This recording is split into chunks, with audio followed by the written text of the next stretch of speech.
I'm not lying on my bed hoping for billion to land on my forehead. Although that would be nice, that's not how life works. Hi, my lovely people. Welcome back to my channel. And today we're going to be talking about a December reset. January to December, just like that, in a click. I feel like I blinked and here we are in December. The year has come to an end so quickly. And in this video, we're going to be talking about things we can do to make sure that we're making the most of this last month of the year and also to prepare ourselves for 2026. I have my tablet here with things I've written down, but I'm kind of going to go with the flow at the same time and just bounce off these points. So let's get into it.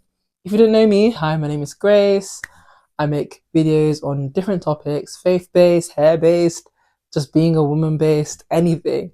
And yeah, I hope you enjoy your time here. Feel free to subscribe, join the family, and I pray that you're blessed.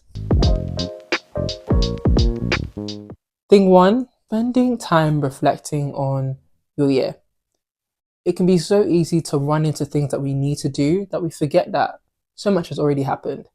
We need to take time to take inventory, take stock of what's happened, what's gone on, what were the pros, what were the cons, what did I learn, what do I wish to learn, and where were the times in my life where I made a mistake or I did something that I shouldn't have done, or where were times in my life where I did something really good. Like, actually celebrate your wins. So yeah, I think just taking that moment to reflect before we press the reset button, let's actually look back at what has gone on. Thing two, make a plan of what you want to do this month and let it include things that will be so instrumental to your year. For instance, if you had 3 things you could have accomplished this year, what would they be? And how can you action them this month to make sure that you can say that 2025 was my year? Because it is our year by God's grace. Pick up on the things that you maybe abandoned, the dreams that you abandoned, that you maybe neglected now. It's time to pick them up.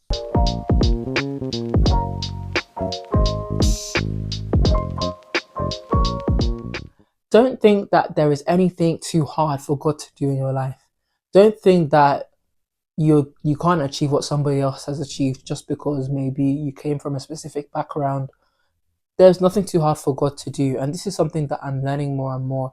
And not even just learning, but having to just accept it, that God can do anything with anyone. And he's not concerned about your limitations. Moses had a speech impediment. God knows our limitations. So he's not going to use our limitations against us, but rather for his glory. Just be you and don't think that, oh, I'm not good enough. You are good enough because God is good all the time. Amen. Just commit your plans into his hands and keep running.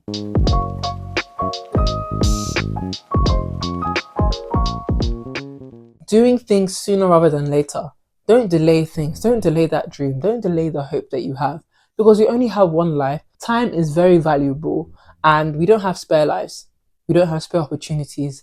And I'm learning this more and more, and I'm really trying to make sure I act on this part. To know that I don't have 400 years to live on this planet. Nobody knows tomorrow. We don't know what tomorrow holds. So why would I live life as though I have 40 billion years? So making the most of the time that I have. And I mentioned that in my previous video, but it's even more important now that we're in the month of December.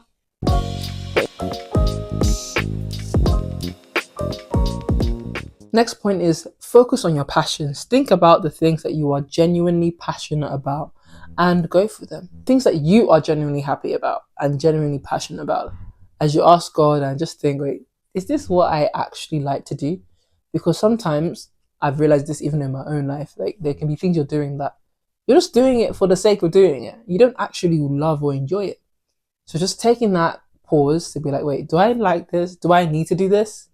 And then go from there. It's very helpful to learn not just the things that you do like, but the things that you don't like, so that you can create your own boundaries and your own goals that are specified and catered to you.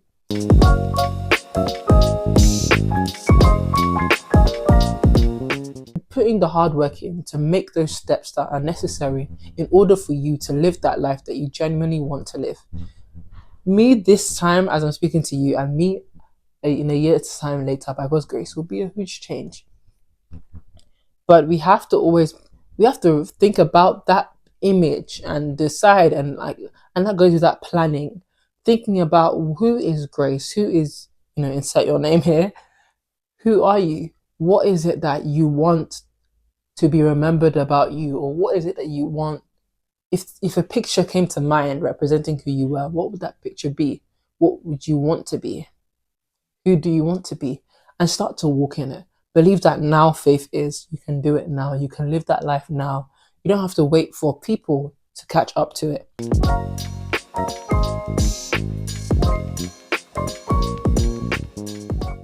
And that's another point. Your environment is so important. Who you hang around with is so important. There are people who just want to speak negativity for no reason. Nobody hired them. Nobody's paying them. No salary, no income, but they love to do it. Some people can't even help themselves. But help yourself out and shift from this type of people. It really does help. Your environment is very important. You don't have to respond to negativity, and you don't also have to be negative. Whenever you find yourself being negative or looking down, just remember and be like, is this what God actually wants for me? I don't think so. Because everybody will celebrate somebody who's doing well, but not everyone wants to be part of the work to get there. So we have to be those who decide that I'm not going to listen to the outside noise. I'm going to focus on God, focus on that ambition and keep it alive. We don't want to be adults or, in our later years of life, looking back and being, oh, I wish I did this. Or I wish I put this effort in. Or, oh, I wish I just didn't listen to people telling me I shouldn't do this.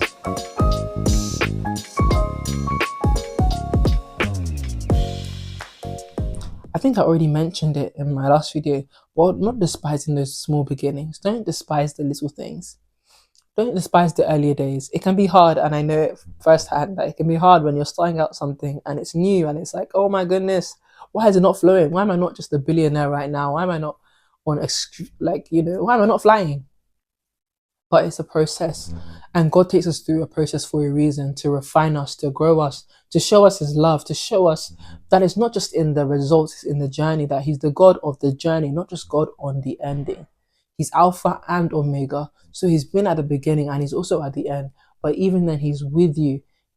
The Bible describes Jesus as being the fourth man in the fire with Shadrach, Meshach, and Abednego in the book of Daniel. So he's with you. And the more you reinforce this into your mind, it just helps.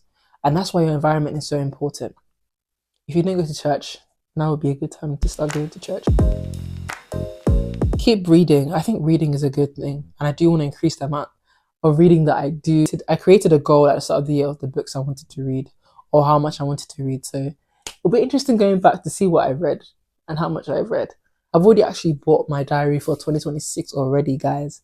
You have to be on it because they're going to increase the prices for it for no reason. But honestly, what you do want to just be prepared and set that vision. I feel like the more I create plans, the better it is for my life. And it's so beautiful and it feels so fun. It feels so fulfilling when you see the prophecies coming to pass. But when you see like your life, what you've planned happen, and you've put in the work and you're seeing the results. It may take time. It takes time, and that's just life. But seasons come and go. The same way it was raining outside here, like it was actually raining cats and dogs. I think if you looked hard enough, maybe we saw a cat or dog fly down because it was raining so intense. So intensely, is that even a word? It was raining, yo. But now I think the raining has stopped because I don't hear that much noise. So it's just seasons.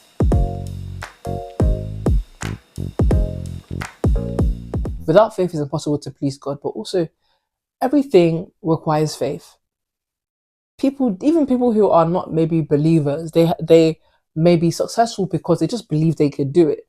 How much more me believing in God, that God can work in me to will and to do for his good pleasure, that he can do a new thing in me. He could do a new thing in us. So yeah, be preparing, and also now in this month, plan ahead for the new year. If you like to make a vision board or a prayer board rather, make that board. Maybe get pictures and write down, make that vision plain. Whatever way helps you remember that vision, do it. Go back to the goals that you had for 2025. Check them and see, have I actually achieved them? Have I actually done what I wanted to do? Is there any way that I'm slacking? What can I do in these last few days of this year to pick it up? And I pray that God guides us and gives us the strength to do great exploits. That was me just speaking from the heart and giving my own 2 cents about what I think would be great for us to do before we clock into 2026. So I hope this video was helpful. Let me know if you want more videos like this. God bless you, God strengthen you. Know that you can do it because God is for you. Know that you're not too small. May God give us the strength to do what pleases Him, both now and forevermore.